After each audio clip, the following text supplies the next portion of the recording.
Amém, Senhor. Amada Igreja do Senhor Jesus Cristo, venho vos proclamar Cristo, o grande eu sou.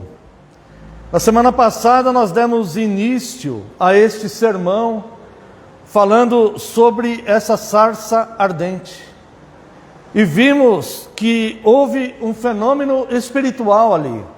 E, por percepção, entendemos que Deus é um Deus de propósitos, é um Deus organizado, não é um Deus que faz as coisas simplesmente por fazer.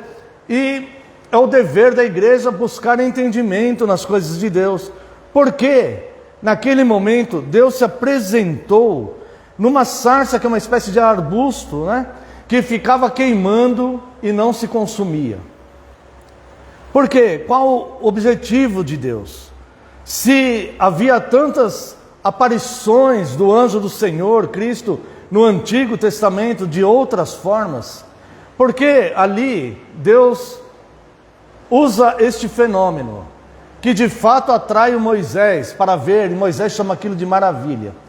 E vimos na semana passada, no sermão, no início desse sermão, vamos dizer assim, que aquele fogo que arde, não se apaga e também não consome, ele tem dois significados absolutos, revelados em toda a Escritura Bíblica. O fogo da santificação, que vai santificar a igreja, santificar o seu povo, que vai habitar o paraíso de Deus, um povo santo, onde não haverá mais pecado, mal, dor, lágrima, nem nada disso. Este fogo que purifica, mas não consome o indivíduo. Ele purifica a igreja, mas não consome a igreja. Este fogo arderá para sempre, esse fogo da santificação, ele arderá para sempre na eternidade, no paraíso de Deus. Por isso que aquele arbusto, ele não se consumia, e por isso que esse fogo não se apagava. Mas há também um paralelo aqui. Este fogo que ardia e não consumia aquela sarça, representa também a condenação, aonde o fogo irá condenar o pecado eternamente. Fumaça de tormento subirá eternamente pelos séculos dos séculos, num lugar onde haverá choro e ranger de dentes, onde as pessoas desejarão morrer e não conseguirão, porque este fogo, ele vai arder eternamente sem se apagar e não consumirá. Ou seja, da mesma forma que aquela sarça não será consumida, da mesma forma que o povo santo que habitará a eternidade não será consumido, aqueles que estarão naquele lugar de tormento, onde haverá fogo e ranger de dentes, onde nem o verme morre, essas pessoas também não serão consumidas, e a fumaça do seu tormento subirá pelos séculos dos séculos. Então existe uma grande informação para a igreja e para o mundo, existe uma grande advertência para a igreja e para o mundo. Para a igreja representada em Moisés e o povo de Deus, e para o mundo representado no faraó e os egípcios daquela época. Nada contra a nação do Egito hoje, né? Há muitos cristãos no Egito. Então, mas o que representa isto? Salvação para um povo e condenação para outro. Então Deus, ele envia um libertador, que ali representado foi Moisés, e o libertador da redenção, que é Cristo. Então nós vemos que Cristo é o grande eu sou. Agora, esse texto, ele não termina simplesmente na sarça. Há outros fatos surpreendentes aqui, principalmente é o que nós vamos nos deter neste sermão e no próximo, se Deus assim nos permitir. É como que Deus diz para Moisés, porque Moisés, ele faz uma pergunta pertinente, ele faz uma pergunta legítima para Deus. Ele faz uma pergunta respeitosa e algo que ele precisava de fato saber. Porque tem que se colocar no lugar de Moisés, né?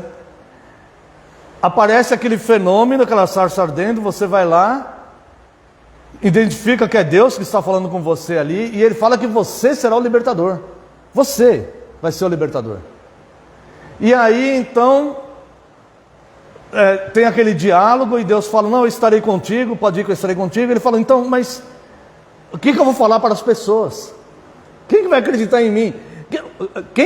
Como que eu vou identificar o Senhor? Né? Quando me perguntarem, porque eles vão me perguntar. Ô Moisés, mas como assim? Quem que te falou dessa libertação? Quem que te chamou? Quem que te autorizou? Quem que te capacitou para esta obra? O que eu direi? Quem eu direi que me enviou? Uma pergunta legítima de fato. E essa pergunta, irmãos, a igreja faz ao longo dos tempos. Ao longo dos tempos. Calvino, quando ele começa a escrever as Institutas, ele vai falar justamente sobre isto. Nós não podemos saber quem é Deus, nós não podemos saber quem nós somos. Nós não podemos saber quem nós somos sem antes nós sabermos quem Deus é. O homem, ele não encontra um sentido lógico que feche a questão, que satisfaça a sua pergunta. Por que estou aqui, de onde eu vim, para onde eu vou? A pergunta mais antiga da história da humanidade. Por que estou aqui? De onde eu vim? Para onde eu vou? O homem não consegue responder isto se primeiro ele não entender quem é o Deus que o criou e que governa todas as coisas.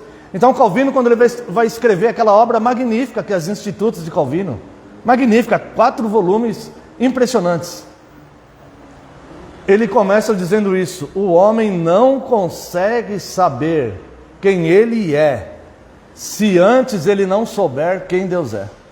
Porque se o homem não souber quem Deus é, sabe o que vai acontecer com ele? Ele vai ficar como aqueles povos pagãos da antiguidade, criando os seus próprios deuses, segundo a sua imagem, segundo o seu pensamento, segundo o seu padrão de justiça, segundo o que ele acha correto, segundo o que ele acha como deveriam ser as coisas. E o homem, ele até determina pelo seu próprio pensamento o que é pecado e o que não é pecado na vida do outro, do seu semelhante, como se ele estivesse no andar de cima e o semelhante no andar de baixo, como se ele estivesse num pedestal. Então aí ele determina o que é pecado e o que não é na vida daquela outra pessoa. Então, irmãos, há de fato que se entender primeiro quem é Deus. E aqui começa então uma resposta surpreendente de Deus, que vai mexer com toda a teologia bíblica, que vai mexer com a igreja ao longo dos séculos, que vai mexer com a história da humanidade. Quando me perguntarem quem me enviou, o que direi? Disse Deus a Moisés: eu sou o que sou. Mais uma vez eu pergunto, como um homem poderia inventar um Deus desse? Como um homem poderia inventar um Deus desse? Olha só como essa resposta ela pode ter... Como que essa resposta ela pode ter batido ali dentro do Moisés?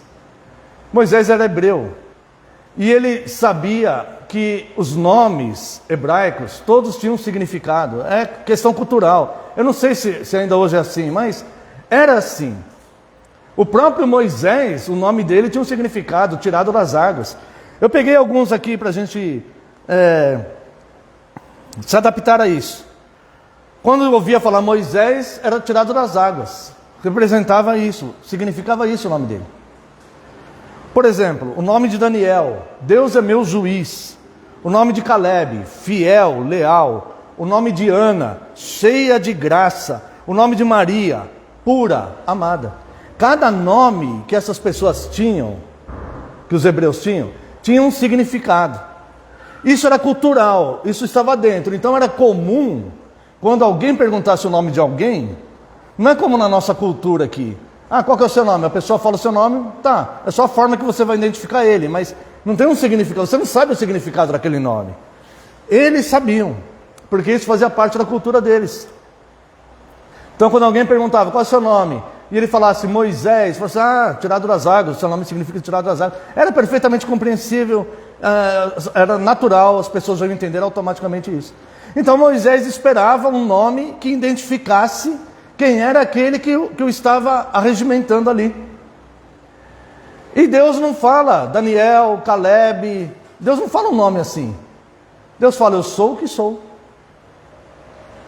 E aqui há muita implicação que a gente vai entender. Então, Deus responde: eu sou o que sou. O que significa? Nós vamos ter que entender. Para sabermos quem é Deus, nós devemos começar então a conhecê-lo. Porque a partir do conhecimento de Deus, nós vamos conhecer melhor nós mesmos. Você vai ver como os nossos conflitos vão diminuir. Os nossos conflitos internos. Como a nossa mente vai ficar mais serena. Como a gente vai ter uma compreensão melhor das coisas, uma aceitação melhor. Como vai diminuir o nosso grau de exigências com relação às coisas. Nós vamos primeiro conhecer quem é Deus, para depois entender quem nós somos. E olha só, o que esse Deus faz?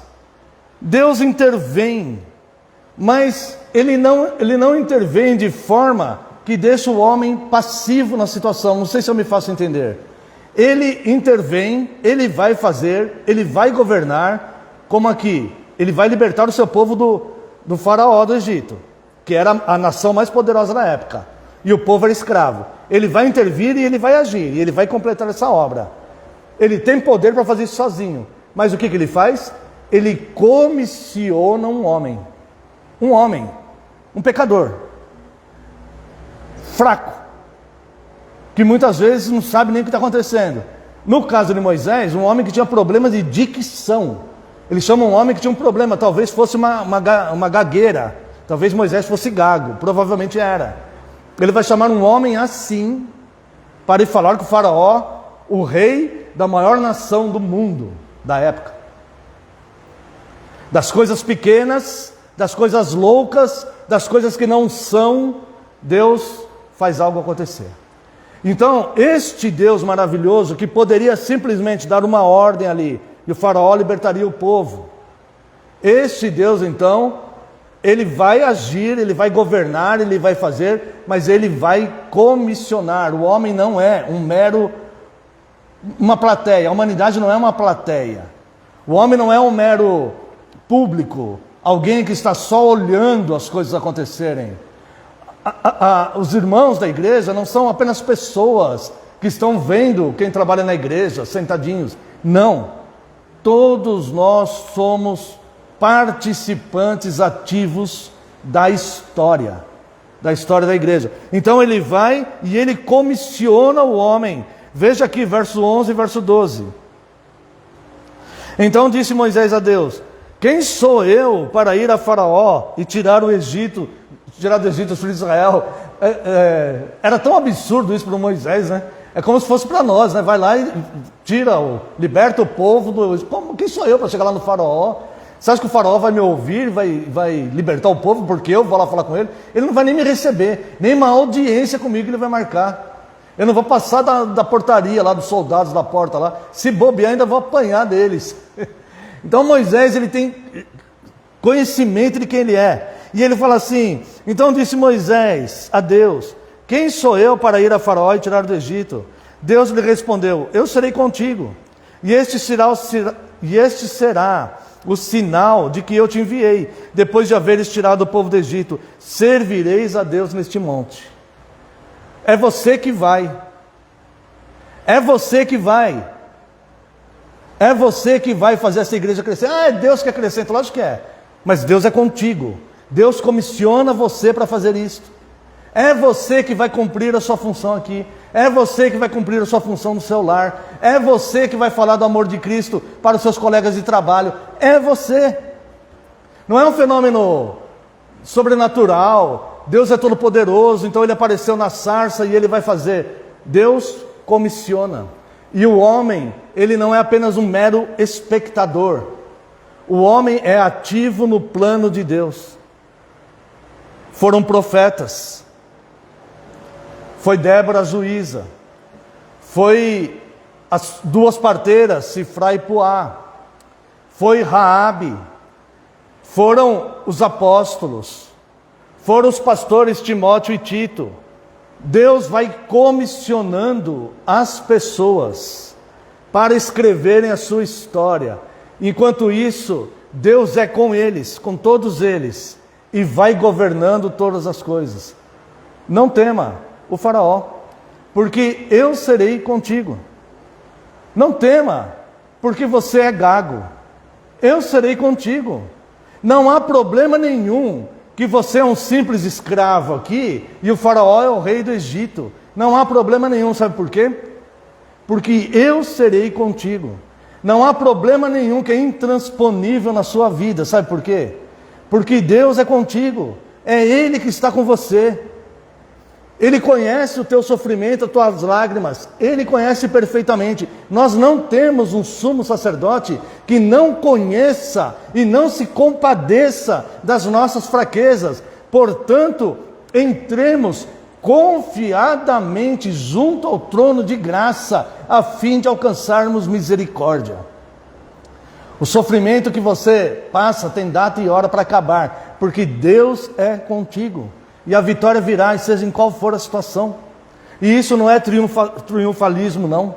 É Deus ser conosco. A igreja caminha triunfantemente na história. Pequena, perseguida, desprezada, negligenciada pelos próprios membros. A igreja, ela não acaba. A verdadeira igreja, ela não acaba. Ela sofre as ondas no barco, ela sofre o vento, a escuridão da noite, o perigo de grandes peixes batendo no seu casco, navegando num mar totalmente desconhecido e hostil. A igreja não acaba, sabe por quê? Porque Cristo está no barco. Então, Ele é contigo, por onde quer que andares. Esta é a mensagem da igreja, não é triunfalismo. Não é porque os triunfalistas usam esses versículos que nós vamos fechar os olhos para eles. Não, eles estão aqui e são palavras de Deus, fiel e digna de toda aceitação, a santa palavra de Deus. Não temas, tem bom ânimo, porque eu serei contigo por onde quer que você ande. Quantas vezes, irmãos, eu fui dormir com medo do dia seguinte? Eu não sei se vocês já passaram por isso. Eu já passei várias vezes. Meu Deus, o que vai acontecer amanhã? Como que vai resolver isso? Senhor, o que vai acontecer isso? O que vai acontecer? O que eu vou fazer? Principalmente, os irmãos sabem que eu tenho 4 filhos, meus filhos novinhos, pequenos. Quantas vezes? E eu vou falar uma coisa para você. Ele é conosco na nossa angústia. Ele é conosco. Não tema faraó nenhum. Respeite toda criatura de Deus. Respeita. Mas não tema faraó nenhum. Porque Ele é contigo. Então nós começamos a nos conhecer. Conhecer como nós somos dependentes dEle. Como de fato faz sentido o que Cristo fala da videira e nós enxertados na videira. E sem Ele nada podemos fazer. Nós começamos a entender quem nós somos dentro de todo esse processo. Porque Ele fala, você vai fazer. Você é capaz de fazer, você vai fazer, sabe por quê? Porque eu vou estar com você, por isso você será capaz. Eu te capacitarei, eu te vocacionarei. Irmãos, quem sou eu para pregar a santa palavra de Deus aqui? Quem sou eu? Quando Deus me fez um chamado, eu falei, Senhor, eu vou envergonhar o teu evangelho, eu me conheço. É questão de tempo de eu fazer alguma coisa errada. Irmãos, Deus é conosco, não tema. Quando Ele te chama para você colocar as mãos à obra e fazer alguma coisa útil e proveitosa. Não gaste a sua vida com valores que não vão agregar nada para ninguém, para nada. Seja útil no reino de Deus. Você é membro do corpo. E você é vocacionado para fazer coisas a serviço de Cristo, o serviço piedoso. Então Deus comissiona o homem a fazer uma obra. No entanto, Deus opera governando toda a situação. Quero convidar você para a leitura aqui de 2 Coríntios 5. Eu vou ter que abreviar bem o nosso sermão, por uma questão de tempo, irmãos. 2 Coríntios 5, 18 a 21. Olha aqui. Ora, tudo provém de Deus. Primeira coisa, para conhecer a você mesmo, para conhecer a obra que Ele colocou nas tuas mãos. Primeira coisa, para você se conhecer e para a tua vida fazer sentido. Tudo provém de Deus. Tudo provém de Deus. Agora vamos seguir o texto. Ora, tudo provém de Deus, que nos reconciliou consigo mesmo por meio de Cristo e nos deu o ministério da reconciliação. Então foi Ele que nos reconciliou, não nós que nos reconciliamos com Ele. Ele nos reconciliou, tudo provém dEle, Ele está fazendo, tá? Agora Ele nos deu esse ministério, Ele nos comissionou, Ele nos capacitou para fazer isso, mas é Ele que vai governar, é Ele que está conosco, é Ele que vai agir através de nós. Ele pode agir sem a gente? Pode. Se nós negarmos, das pedras, Deus suscita filhos de Abraão. Das pedras. Se você negar o que Deus tem colocado das pedras, Ele vai fazer a obra. Mas isso aqui é um grande privilégio. Isso aqui é motivo de gratidão. Obrigado, Senhor, sou útil. E isso aqui vai fortalecendo a nossa fé. E nós vamos ser de fato aqueles que servem no serviço piedoso a Deus. Ora, tudo provém de Deus, que nos reconciliou consigo mesmo por meio de Cristo e nos deu o ministério da reconciliação, a saber, que Deus estava em Cristo, reconciliando consigo o mundo, não imputando aos homens as suas transgressões, e nos confiou a palavra da reconciliação. Ela está com você. De sorte que somos embaixadores em nome de Cristo, como se Deus exortasse por nosso intermédio, em nome de Cristo, pois rogamos que vos reconcilieis com Deus. Aquele que não conheceu pecado, Ele o fez pecado por nós, o corpo que foi partido, para que nele fôssemos feitos justiça de Deus. Nós não temos justiça própria, nós fomos feitos justiça de Deus. E nós, na qualidade de cooperadores com Ele, também vos exortamos a que não recebais em vão a graça de Deus. Entende a gravidade disso? Não receba em vão a graça que você está ouvindo hoje. Não receba em vão. Seria como Moisés receber em vão o que Deus falou com ele na sarça. A sarça está queimando diante de nós hoje, irmãos. Olha só. Porque Ele diz: eu te ouvi no tempo da oportunidade e te socorri no dia da salvação. Eis agora o tempo sobremodo oportuno. Eis agora o dia da salvação. Você não perdeu a oportunidade. O tempo não passou para você. As coisas não terminaram. Você já não está mais sem expectativa. Não isso, não. Ao contrário. Você está recebendo um chamado para ser ativo. Não dando nós nenhum motivo de escândalo em coisa alguma, para que o ministério não seja censurado. Então nós vemos que Deus, Ele comissiona. Então Deus, Ele se apresenta por eu sou, como nós vimos aqui no começo. Então Moisés vai falar: mas então, quem eu direi? Eu sou o que sou. Esse é meu nome lembrado eternamente, diz o texto. Eternamente. Preste atenção como é importante isso aqui. É eternamente. Sabe por que isso daqui é importante? Porque se alguém estudar o hebraico original superficialmente, vai sair por aí falando que este eu sou o que sou está no futuro. O verbo ser aqui, eles vão falar que está no futuro. Porque eles não vão entender a conjunção da frase. E vão falar assim: eu sou o que sou.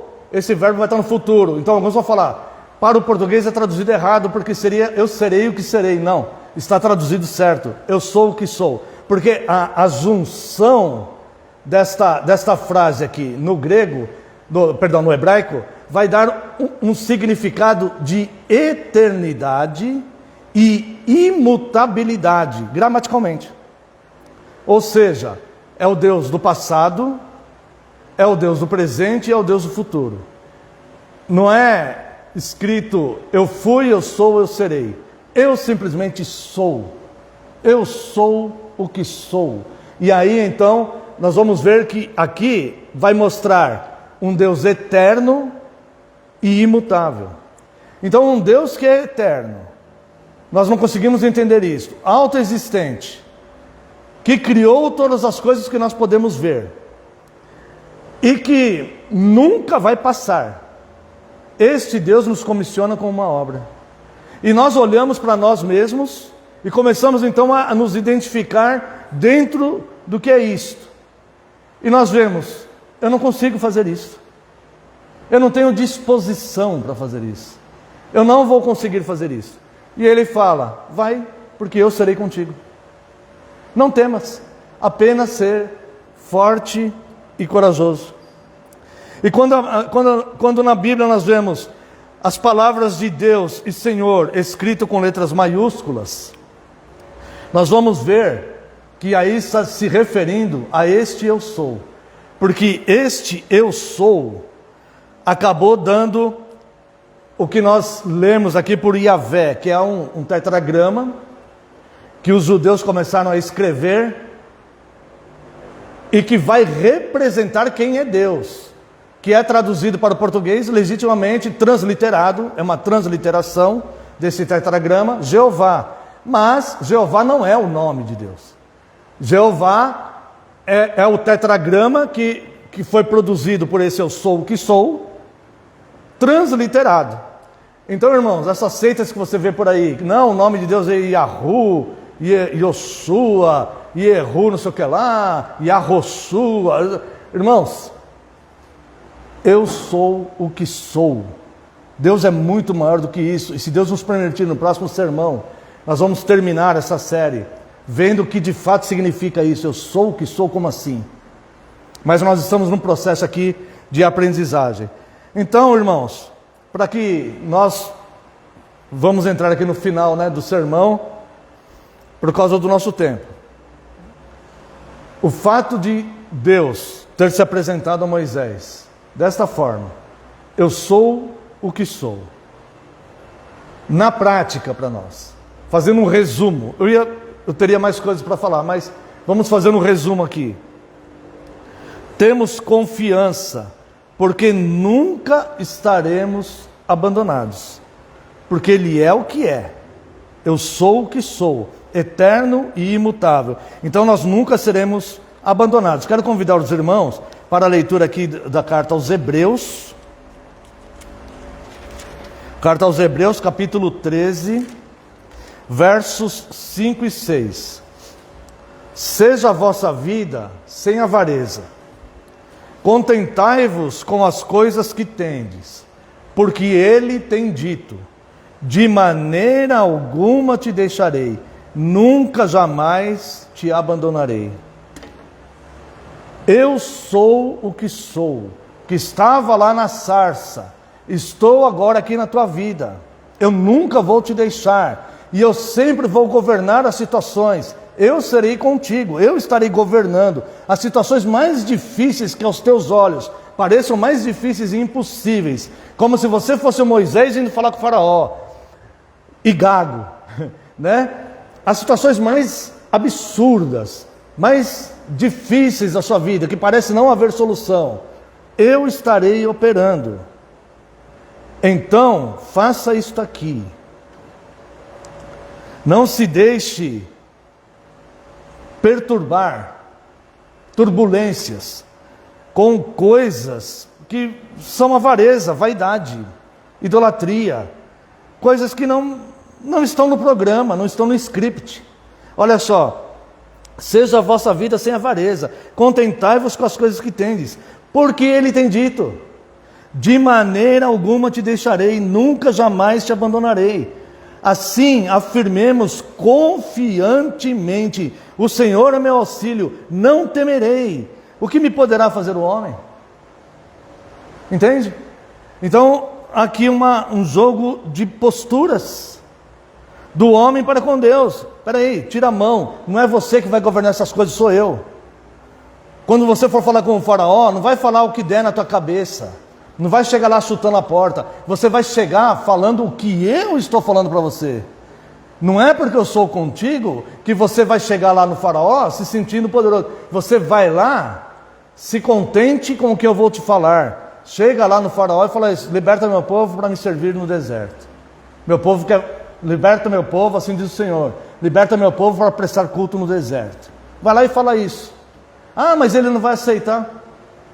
Não importa se ele vai aceitar ou não, porque sou eu que estou governando e eu sei o que eu estou fazendo.